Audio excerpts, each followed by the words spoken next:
In 1933, a boy with a forked stick and a strip of old inner tube could put more rabbits on the supper table than his neighbor with a brand new store rifle. That's not a tall tale. That's arithmetic. Shells cost money nobody had. Rocks were free. Our grandfathers came out of the Depression and 2 world wars, knowing a secret we've forgotten.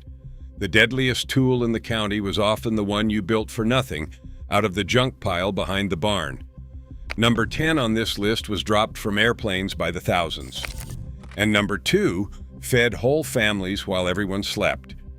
These 25 scrap-built weapons were so cheap, so quiet, and so reliable, they made expensive guns look almost useless.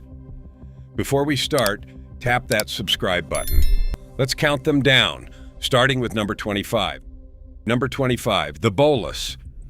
Long before anyone around here could afford a shotgun, ranch boys were bringing down turkeys and jackrabbits with 3 rocks and a length of cord. The bololis rode north with the vaqueros and never left the cattle country because it worked and it cost nothing. Your grandfather would wrap 3 creek stones in scraps of rawhide, tie each to a braided cord a couple of feet long, and knot the ends together in the center. Whirled hard overhead and let fly, the weight split apart in the air, then wrapped tight around a bird's legs and dropped it cold. A store-bought scattergun ran $15 and a nickel per shell. The bololis cost an afternoon and 3 stones from the wash. Best of all, it threw silent, so it never spooked the next bird, and you could walk over and pick your ammunition right back up off the ground. Number 24, the blowgun. Up in the Appalachian hollows and down through Cherokee country, a boy learned to hunt squirrel and quail with nothing louder than his own breath. Your granddad cut a straight length of river cane, burned and reamed the joints out clean, and carried darts fletched with thistle down tucked behind his ear. A good one carried farther than folks believe, and it did it without a sound. That silence was the whole trick. A rifle shot cleared every tree in the bottom for 100 yards, but a blowgun let a hungry boy take 3 squirrels off the same limb before the 4th ever knew. A box of shells cost real money in 1935. A stand of cane by the creek cost a walk. For small game close to the cabin, that quiet cane tube filled the pot while the expensive rifle sat on its pegs above the door, saved for something worth the cartridge. Number 23, the slungshot. Down on the docks and in the river towns, a working man who couldn't own a pistol carried a slungshot, and everybody knew what it meant. It was nothing but a heavy weight, a lead ball or a smooth stone, wrapped tight and lashed to the end of a short braided cord or a leather lanyard.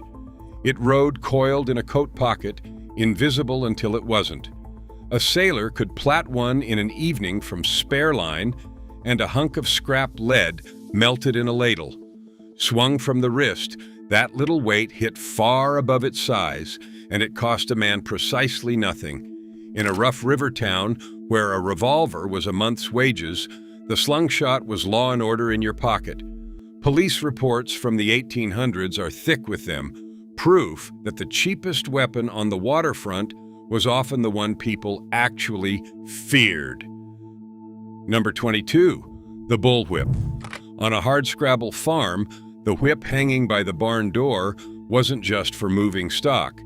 In the right hands, it was a weapon that reached out 12 feet and cracked louder than a pistol. Your grandfather braided his own from strips of tanned hide, weighting the belly with buckshot or scrap so it rolled out heavy and true. That crack you hear is the tip breaking the sound barrier, a tiny sonic boom snapping off the end. A snake in the yard, a stray dog, a hog that wouldn't turn. The whip handled all of it from a safe distance and never cost a cartridge.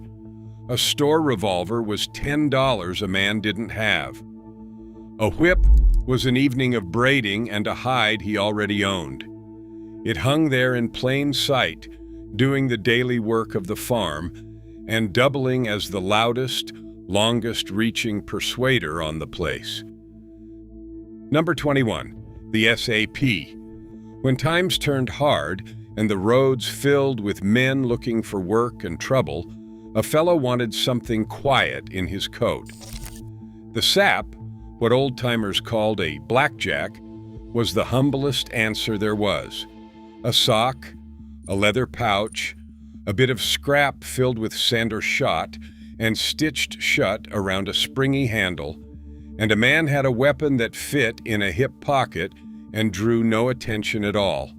Night watchmen carried them. Railroad men carried them. It cost a nickel's worth of leather and whatever heavy fill you had lying around. A pistol was loud, expensive, and got you talked about. The sap was silent, cheap, and settled arguments without a soul 3 doors down ever knowing. In a depression full of desperate men, the poorest fellow on the block could arm himself for the price of an old sock and a handful of buckshot. Number 20. The oldest weapon on this whole list, and maybe the most useful, was just a stick thrown right. Native hunters had used the rabbit stick for 1,000 years, and Depression farm kids picked it right back up out of pure necessity. Your grandfather would find a hardwood limb with a bend near the end, shave it flat, and learn to throw its sidearm so it skimmed low across a field, spinning like a propeller. Thrown into a running rabbit's legs at 20 yards, it tumbled him every time. It cost nothing, it made no noise, and when you missed, you walked over and picked it back up. A boy with a good rabbit stick could feed the family without ever spending a penny on shells. That's the whole story of this list in one throwing stick. Free ammunition, silent, and always right there in your hand. Number 19, the hardwood staff. In hard years, the roads were full of men on foot, and every one of them carried a stout stick. It looked like a walking staff, and it was, but a seasoned length of hickory or oak in a strong pair of hands was also the oldest self-defense weapon known to man. 6 feet of hardwood kept a stray dog, a road tough, or a bad-tempered hog at arm's length, and then some. Your grandfather cut his from a young hickory, seasoned it slow in the rafters, and burned a grip into the end. It cost nothing but the cutting. A man couldn't afford a gun and couldn't have carried one openly anyhow, but nobody looked twice at an old fellow with a walking stick. That was the beauty of it. The cheapest, most innocent-looking thing on the road doubled as the one weapon a poor man could carry anywhere without a word. Number 18, the trench knife. In the mud of the First World War, doughboys learned that expensive rifles were near useless in a close trench fight, and they went back to something older. Grandfathers who came home from France told stories of blades ground out of scrap metal, of files and bayonets cut down and reshaped on a grindstone, of handles wrapped in whatever cord was handy. Down in the dark of a trench raid, a scrap-built knife did the work no rifle could. Those men learned a lesson they carried home for the rest of their lives, that in the tightest spot, the simple thing you made with your own hands beat the finest weapon the army could issue. Back on the farm, that same knife skinned game, cut rope, and rode in a boot.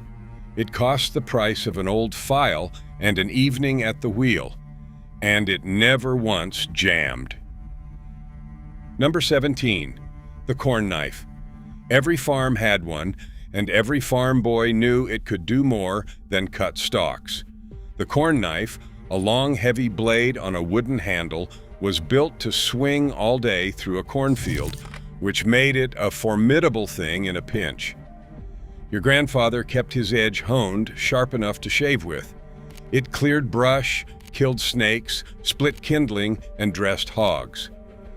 In a country where a real weapon cost cash nobody had, the tool leaning in the corner of the barn was already the most dangerous thing on the place, and it earned its keep every single day. That's the thing the gun catalogs never understood. A poor family didn't want a weapon that only did one thing. They wanted the corn knife that harvested the crop, cleared the fence line, and would still, if the day ever came, stand between the family and trouble. Number 16, the homemade tomahawk. When a man couldn't buy a proper axe, he made one, and what he made was half tool, half weapon, all business. Your grandfather would take a worn-out hatchet head or forge one from a wagon spring at a neighbor's coal fire and hang it on a straight hickory handle he shaped himself. Light enough to throw, heavy enough to split a stump, it went to the woods for kindling and came back having done a dozen jobs. The tomahawk built cabins, killed game, and never once needed a cartridge. A frontier holdover that never really left the backwoods, it cost a scrap of steel and a hickory sapling. Meanwhile, the fine engraved rifle in the store window cost more than a man made in a month, and it couldn't chop a lick of firewood. When you can only own one thing, you own the thing that does everything. Number 15, the boar spear. Down in the piney woods and the southern swamps, running wild hogs with dogs was how poor families got their winter meat, and you did not waste shells doing it. Your grandfather lashed a broad blade to a stout ash shaft and set a crosspiece behind it. That crossbar, the only thing keeping 500 pounds of angry boar from running up the shaft at him. It was close, ugly, dangerous work, and it fed families that could never have afforded to hunt hogs with a rifle. A boar could take 3 cartridges and keep coming. The spear cost a blade and a shaft and a great deal of nerve. When the dogs bayed a hog in a thicket, no $50 rifle in the world was worth more than the homemade spear in a steady man's hands, and everybody in the hollow knew whose spear brought home the bacon. Number 14, the shepherd's sling. The weapon that killed Goliath cost nothing, and Depression boys proved it still worked.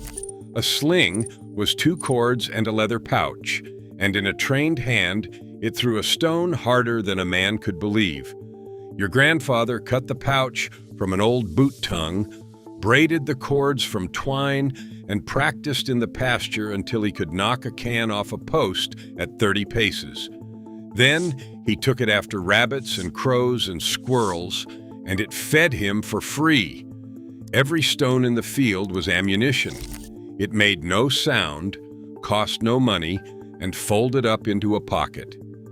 The old-timers said a good slinger never went hungry, and they were right, while the rich man's fine shotgun sat silent for want of a nickel shell. The poorest boy in the county had a limitless supply of ammunition lying right there on the ground. Number 13, the frog gig. On a warm night down at the pond, a boy with a homemade gig brought home a mess of frogs and fish while everyone else was asleep. The gig was nothing but a set of barbed points, filed from nails or an old pitchfork, lashed to the end of a cane pole.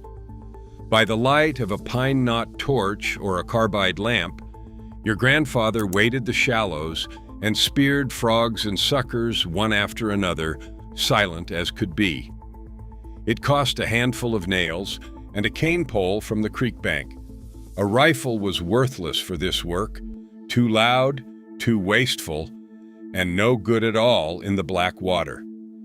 But that scrap-built gig turned a summer night into a sack full of protein, and it did it for free, over and over, every warm night from May clear through September. Number 12, the trot line and limb lines. The smartest hunters our grandfathers ever knew never held a weapon at all. They let the river do the work. A trot line was a long cord strung bank to bank, hung with a dozen or 2 baited hooks, and limb lines were single hooks tied to springy willow branches over the water. Your grandfather baited them at dusk and went home to bed. All night, while the family slept, the river fed them, and at dawn, he walked the bank, pulling off catfish thick as his arm. It cost a spool of line and a paper of hooks, pennies really, and it never spent a moment of a man's day. This was the genius of the poor. Why stand all day with an expensive gun when a nickel's worth of line and hooks would catch supper while you slept? The lazy river never sent a bill. Number 11, the funnel fish trap. Older than the trot line, older than almost anything, was the woven trap that caught fish by the basketful.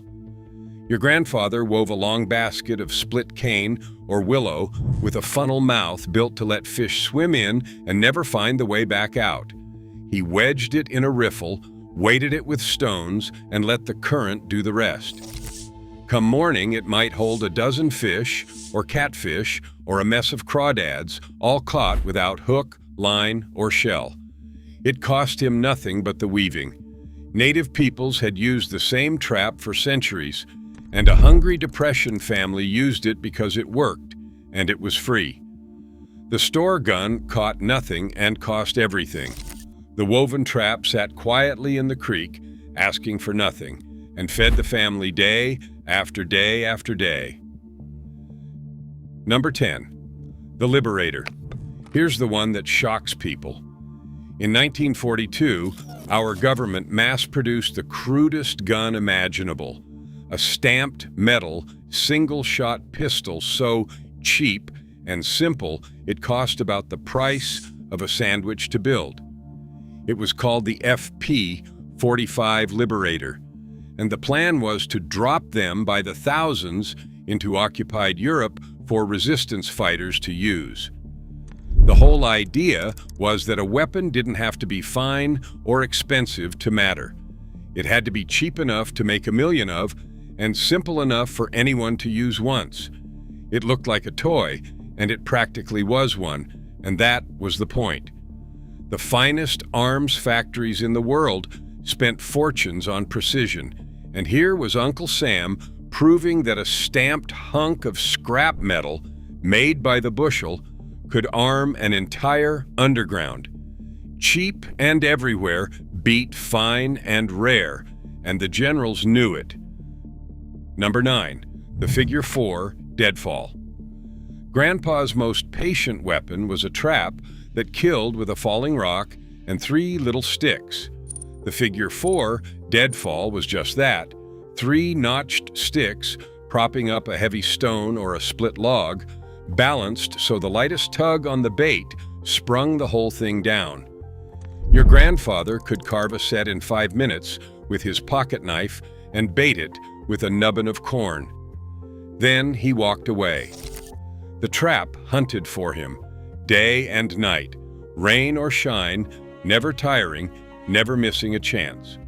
A rifle could only be one place at a time, and only when a man was awake to hold it.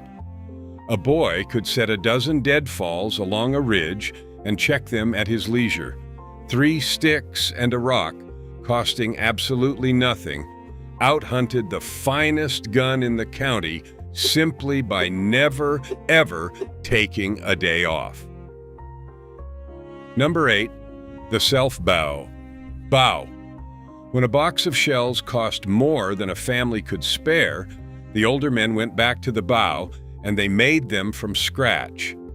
Your grandfather split a stave from a straight hickory or Osage orange log, tillered it down slow over weeks until both limbs bent even, and strung it with twisted sinew or heavy twine. Arrows he made from straight shoots, fletched with turkey feathers, tipped with points ground from scrap. It took real skill and real patience, but once made, it cost nothing to shoot. Every arrow could be pulled from the dirt and used again. It killed deer, turkey, and small game in perfect silence, so one shot never emptied the woods. A repeating rifle was $30 and a fortune in ammunition. A self-bow was a winter of patient work, and then a lifetime of free, silent shots. Number 7. The cane pole. Don't laugh. The humblest weapon on this list fed more American families than every rifle ever made. A cane pole was a length of dried river cane, a bit of line, a hook, and a cork, and it cost about a nickel all in. Your grandfather cut his own cane, tied on hooks he'd traded eggs for, and dug worms behind the barn. From that he pulled bream and catfish and crappie by the stringer full all summer long, year after year. No family ever went truly hungry within walking distance of a creek. It asked for nothing. It never broke down, and a child could work it as well as a grown man. While the sporting magazines sold engraved shotguns to rich men, a poor family with a nickel's worth of cane and hooks was quietly pulling supper out of the pond 3 times a week. Number 6. The rabbit gum. Up in the mountains, they called it a rabbit gum, a box trap built from a hollow log or rough boards with a drop door on a trigger.